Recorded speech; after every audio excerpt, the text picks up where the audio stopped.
right, the authors of Khan Academy are talking about the reduced barriers to trade and communication across international boundaries and how they've changed politics, culture, and economics across the globe. So, what essentially you're going to be learning about here is how in the 1990s and early 2000s, the economy of the country of the United States became more globalized, more connected with other economies around the world, especially the economy of Mexico and the economy of Canada. Because during this time, the United States signed a big treaty called the North American Free Trade Agreement. And that treaty allowed the US to start trading really freely without a lot of taxes with Mexico and Canada, which helped those economies a lot. And it also affected the economy of the United States as well. So that's what's going on with this article. So essentially, they're giving you three main points here on this article. They're telling you about how globalization is a process and what that process is about here.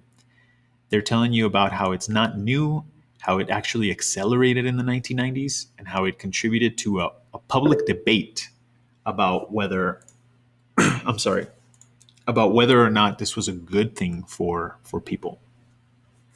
Thanks, Renee, for letting me know. It's okay. A lot of Americans thought that this was actually good, that globalization was a better deal for the United States, that it would make our economy stronger. But many Americans actually thought it was making us weaker. And Donald Trump is one of those people that in the early 90s started speaking out against globalization. That's one of the things that actually got him a lot of votes in 2016. A lot of Americans saw his track record when it came to globalization. That whole idea of make America great again is anti-globalization. Okay? And then finally, they're going to tell you about the effects that globalization has had on some people, some industries, and some countries. Globalization is a process that doesn't affect everybody equally. It's a process that affects countries unevenly. For example, in the United States, we have really a lot of benefits from globalization, while Mexico doesn't. Mexico, even though they're one of our biggest trade partners, doesn't have as many benefits from this process as we do. And the same can be said for Canada. Canada, even though they trade with us freely because of NAFTA, the North American Free Trade Agreement, they don't receive as many of the benefits as we do. Yet, for some reason, they still keep trading with us. That's the most interesting thing to me about this whole process. So when you read this article and you understand this process as a whole, it's going to tell you what kinds of benefits it's given countries like Mexico and countries like Canada. Okay, so you're going to see, for example, why there's McDonald's there in Russia.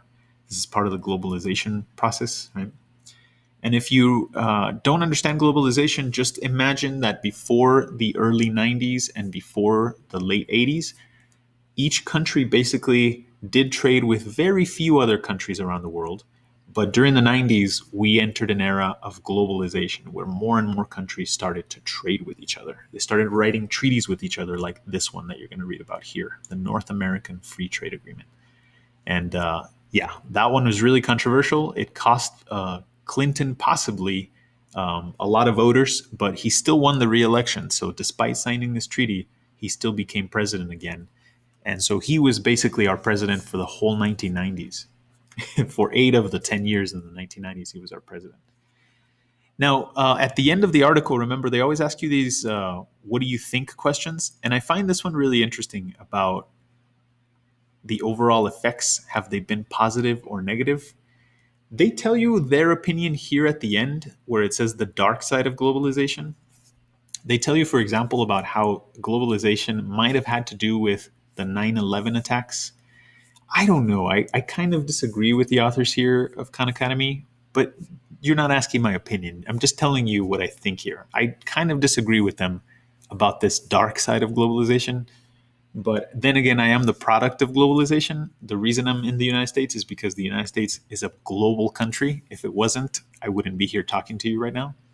But these guys paint a little bit of a more negative picture about globalization than I would.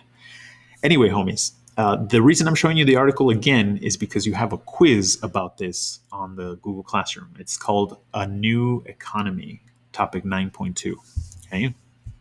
All right. What do you think? What are your thoughts about this? Do you know what globalization